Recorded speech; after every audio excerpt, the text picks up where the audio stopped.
özünü Ermənistan bilirsiniz, həmişə özünü yaxşı eləmək üçün müəyyən bizdə mütriflik deyirlər də, mütrifliklə, müəyyən yollarla bu məsələləri riyakar siyasətlə yürütməklə bu cür işləri görübdür və bu da növbəti o riyakarlığın biri ola bilərdir. Amma biz burada nəticə etibarilə artıq bu bütün beynəlxalq səviyyələrdə bu siyasi qərar qəbul olunub ki,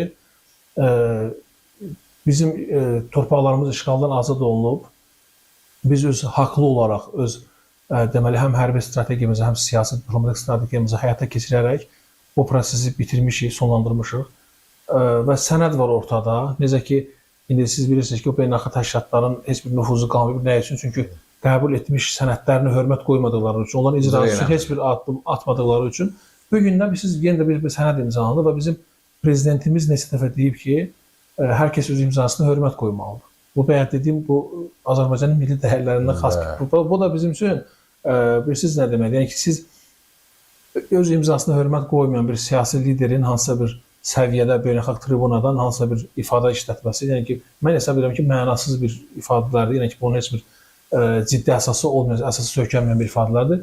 Bunların da mən ifadələrini elə ciddi əsası söykənməyən ifadə hesab edirəm. Bilirsiniz ki, İran da getmişdi ora, İranın xarici naziri səhvini sonra getmişdi, orada bir şey, heç özü də bilmədən məntiqsiz bir bəyanat həyata keçirirdi. Mən o qeyd eləmişəm, yazıda o məsələyə də toxunan. Deməli, mən hesab edirəm ki, burada deməli, bunların son mən elə ki, bu ifadələri də bunlar işlədilər. Gələcəkdə bunlar nə gözləyir, onu bildiklərinə görə tarixdə daha da Ermənistan daha doğrusu cəmiyyətinin gözündə daha da çox pis nümunə kimi qalmaqları üçün bu ifadələr işlənir. Amma ki, burada beynəlxalq standartlara uyğun, beynəlxalq hüquqlara söykənərək bizim tələblərimiz var. O tələbləri həyata keçirmək üçün bizim əlimizdə müəyyən rıçaqlar var.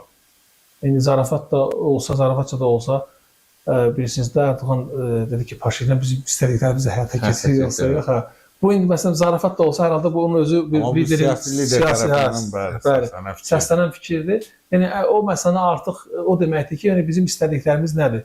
Bizim tələblərimiz var. Tələblərimiz də haçan olubdur. Tələblərimizlə siz razılaşdırılmışıq. Siz razılaşmışsınız bu tələblərə və belə deyək də ağ bayraq qaldırmışsınız, gəlib oturmuşsunuz masada, imzalamışsınız. Düzdür? Yergəmişəm bizim təkliflərimizin hamısı beynəlxalq 5 hüquq normalara uyğun olaraq tələblər, tam uyğun tələblərdir. Heç bir orada şey məsələsi yoxdur. Bu İran